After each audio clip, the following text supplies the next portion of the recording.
If you don't mind, how did you get involved in all of this? I was a former runner. There you go. Now I provide a safe haven and marketplace for runners who need a trustworthy place to congregate and do business. Are any Johnsons or fixers here tonight? In addition to Mr. Delilah, you may speak to Vaughn. He's often stage side. He's most often a receiver of found articles, but he occasionally has work. Alright then. Let's go out. I mean, I don't think I have anything else to do, right?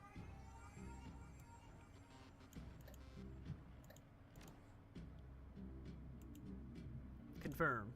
Go to the Seattle docks.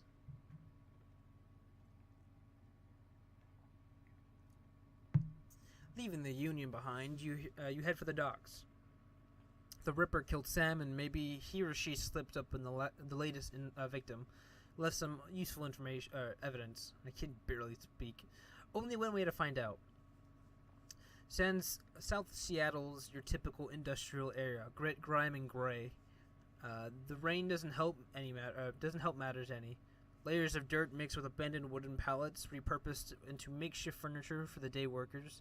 Garbage collects in the gutters of the broken down street. Disreputable? I can't even. It's the district's middle name. Disreputable. There you go. Your destination of the National Transportation Safety Board warehouse is located on the small strip of small strip of dock towards the less maintained end of the waterfront. Despite the presence of those who linger in such places, it's quiet as you approach the gate. Biggest problem with this game is I can't even speak. It's well written, but I fuck it up every time. Alright, well, we have a woman who's in BDS over here. Streetwalker? That sounds like a prostitute. Hey, you looking for a good time? You know anything about the... I know you're a prostitute, but do you know anything about the NTSB? Yeah, the bums around here have been stealing old crap from that place for years. Not worth my time, though.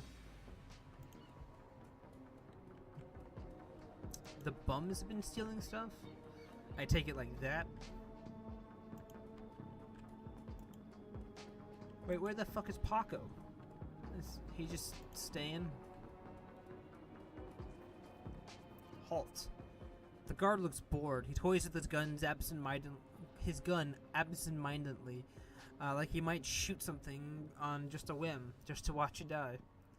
Hey, you're about to trespass on corporate property. You looking to get dusted, street scum? I'm the new maintenance guy. Sure you are, and I'm low for the King of Dragons. Beat it. Hold on, Lone Star Guard. Get out of here. But I'm the maintenance guy. I do the maintenance. Does a streetwalker... Oh wait, what was that? I can interact with going up here. Hey, that's mine. Who raised you, a pack of wolves? That their ladder is rightfully mine. I'm not taking it far, I just needed a little boost over the fence. Oh, you break it in the NTSB warehouse too. If you see any of them old airplane blankets or pillows, snag me one. I love how, like, instantly he's like, oh, yeah, you're fine. I'm guessing the streetwalker has to go distract him while I climb over. Not for me. A friend of mine. I need you to have some fun with that guard by the fence around the corner. She looks at you knowingly. Alright, 20 buys your 5-minute distraction, then I've got to get back to work and earn some real money. New yen. I was gonna say, are we doing it, like, right here? You gonna actually, like, have a conversation? That's a big gun you have there. Standard issue, ma'am. He's trying so hard. Oh, no, wait, go back. I want to hear more about this conversation. Anything?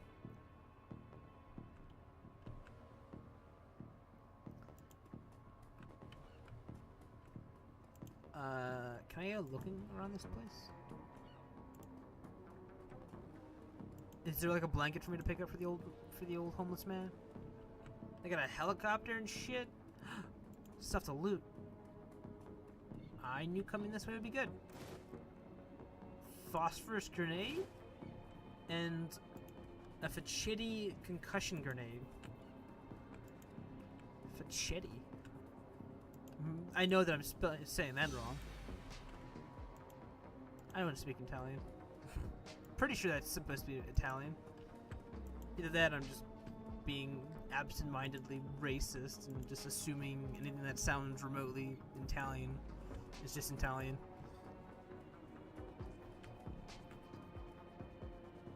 You are about to transition to a new location.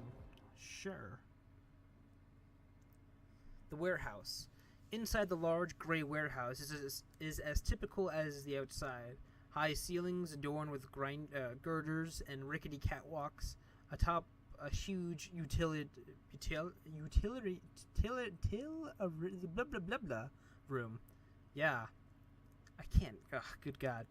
Concrete and yes, I will have to concentrate on concrete and steel walls made of concrete floor. This is a place for storing things and nothing more. Despite the quiet on the outside, the inside is a hornet's nest of Lone Star officers going about their business. And the center of the activity is the Emerald City's Ripper case, or the latest victim. With uniforms everywhere, no one stops you at the door. That's odd. If they're everywhere, why aren't they stopping? Okay, whatever. It seems this case doesn't lead to the press yet. Lone Star or no, you've got a job to do.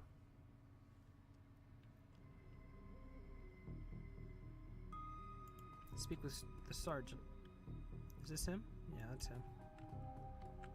That's not McCluskey, is it? Took your sweet time, didn't you? You know the traffic these days. Fill me in.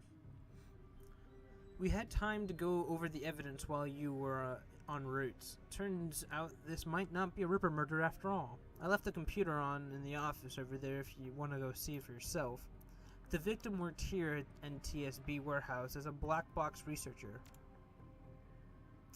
So the NTSB is the National Transportation Safety Board. This warehouse used to be used to go over the wreckage from plane crashes to determine what happened. The Vic was in charge of the highest priority investigation at the moment. We've gone through the victim's computer and his case notes indicate he was selling secrets. Idiot kept records. Who keeps records of selling secrets? Spelling corpse secrets, not the wisest career choice. Scientists do not make good criminals. Tell me about it. Some runners like you probably offed him to cover up his corp master's involvement and tried to make it look like a Ripper killing. Here's the office key. Check it out yourself if you want. There's Dresden and Shannon Halfsky. Who the heck is Shannon? You're not a cop. She looks up, watching you warily. I'm independent. What's your relation with the dead man? The suspicion in her voice and eyes departs almost instantly when the subject turns to the deceased. There you go. He's my brother. I've been trying to speak with him, but I'm afraid his spirit is too disoriented by his recent journey to answer me. So you're a shaman? Yes, for all the good it's doing me. If I could just make contact, I might be able to deliver justice and allow my brother's spirit to rest. I can tell you're shouldering a heavy burden, but there may be an easier way. She looks at you, the flattery largely failing to affect her, given the circumstances, but then inspiration dispels the dark clouds surrounding her. Perhaps my brother's spirit is too weak, that's a given, but my brother's spirit may not be alone here this night. She closes her eyes and concentrates, droning a low chant you can barely hear. Yes, there are other spirits who may be able to help. Her features harden in frustration as if she's searching for something that remains elusive. Sighing, she opens her eyes and fixes with you with a stare. But I can't do it alone, so what do you need? This warehouse contains the spirits of plane crash victims between worlds. They wish to help, they wish to be heard, and I think they have something to say about my brother's murder. Lone Star won't let me help in there, but you seem to have the run of the place, which is weird because I There's cops everywhere, no one's stopping me.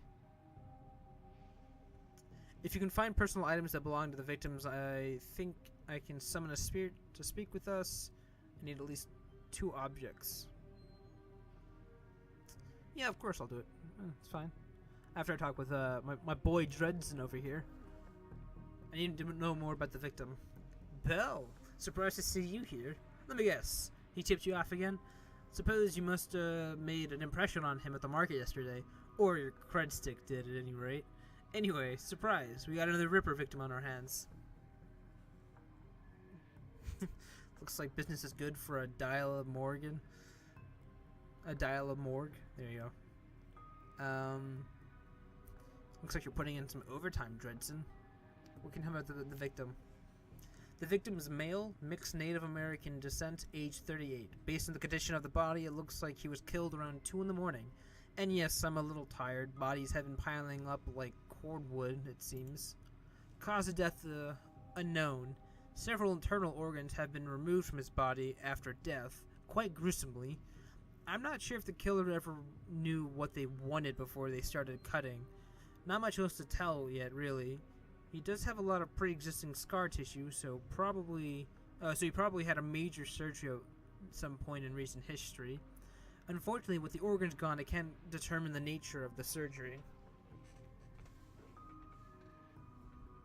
What was on the butcher's shopping list? Well, the killer definitely took his lungs. The more I look at it, though, the other missing organs may just be eviscerated within the chest cavity. Sounds like the Ripper is taking a different trophy for each victim. Sam's liver, the guy's lungs. Any theories? Sorry, I don't do theories. I'm just a scientist who happens to prefer dead people. However, while there was massive damage to the chest cavity, I can see the victim's lungs were transplants, which is interesting, since another victim's missing heart was also a transplant. Granted, modern medicine has made organ transplants relatively easy, but it is an odd coincidence. But as a scientist, it's just that, a coincidence. Hint, hint, wink, wink, nudge, nudge. This is only the 3rd body I personally examined. One of our branch managers handled the other 2. If I find out more about the organs, if I find out more of the victims had organ transplants, I'll let you know. There you go. So how's McCluskey doing? Any closer?